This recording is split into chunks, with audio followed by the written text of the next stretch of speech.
So this is Vlogmas.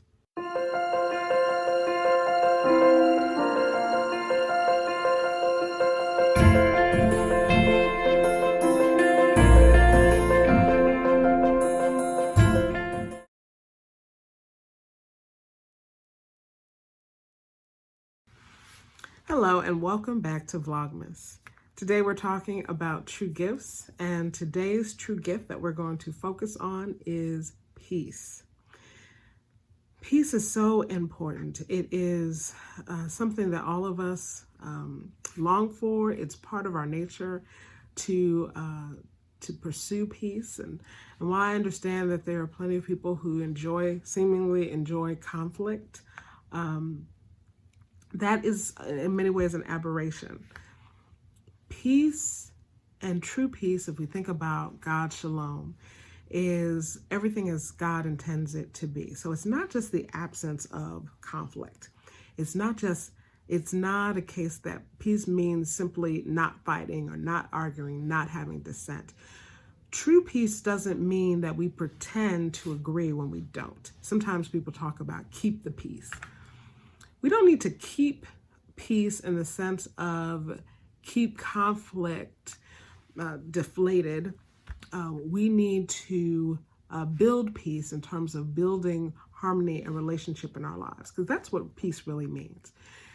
Having harmony, having consideration, being in right relationship with one another.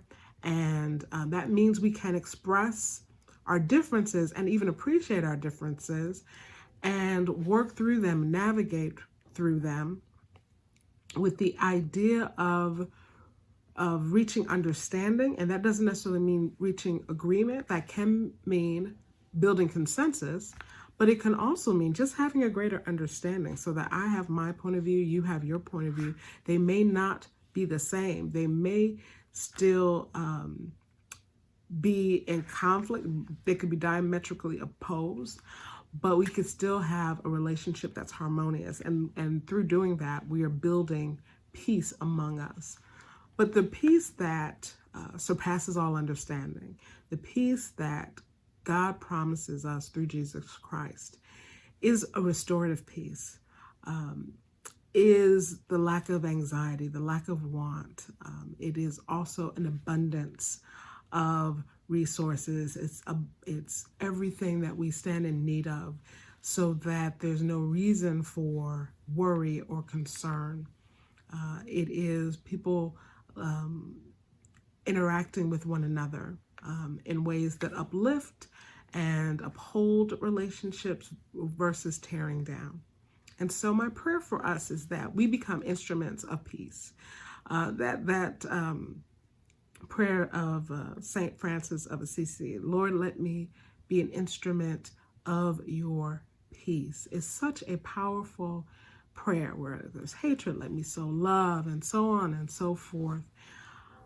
Let that be a lingering prayer, an abiding prayer with us, that we would not only, that we would do more than try to keep peace, that we would try to build a world of peace, build a world of harmony, build the world where the kingdom of God, God's rule and reign, God's initial intentions for creation and humanity and all that exists, where everything is in alignment and where we can overcome the evil of the world. We can overcome the discord in the world with God's peace, God's shalom. My prayer for you is that you experience peace, and that peace that surpasses understanding is that peace when you experience that feeling of wholeness, of all being well, even in the midst of circumstances that should cause you anxiety, that should cause you dis-ease, that should cause you unreadiness in your spirit. But that peace that surpasses all understanding is when you can have a glimpse, a foreshadowing of what it will be like when all is well. Because in that time, no matter what's going around in your life, no matter what circumstances you're encountering, all is well in your soul. That song, that great hymn, It Is Well, talks about, though this may happen, though that may happen, it is well with my soul.